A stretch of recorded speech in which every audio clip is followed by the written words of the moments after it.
Од пред неколку дена Малборо во тврдо пакување се продава по цена од 130 денари за кутија, додека по 5 денари за кутија, односно 100 денари поскапеа и Малборо едициите на малку потанките цигари. Поскапеа и цигарите Вест во тврда и мека варијанта на 70, односно 80 денари по кутија. Од пред неколку дена поскапи се и Честерфилд, кои наместо 70 сега се продаваат за 75 денари.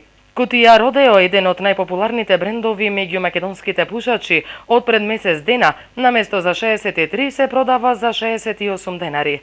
Поскапи се и Давидов, кои сега се продаваат по 135 денари.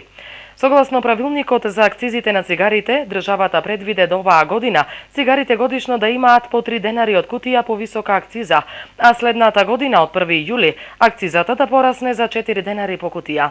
Сепак, производителите решија да направат поскапување и за до 5 денари по кутија, а некои брендови, како на пример Малборо, за неколку месеци поскапеа и по 10 денари за една кутија. Поголемиот дел од палетата цигари што ја нуди скопскиот тутунски комбинат Империјал Тобако, од 1 јули годинава веќе се продава поскапо. Варијациите на Бос се продаваат поскапо за 5 денари, а поскапени се и сите варијации на Вест. За по 5 денари се поскапени и сите варијации на Родео, освен Родео Меко, чија цена остана непроменета.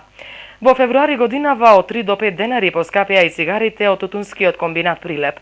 Цената на филтер 57 се зголеми за 3 денари и чини 58, а од 55 на 58 денари се поскапени тврдите пакувања на Класик Блу и Класик Ред.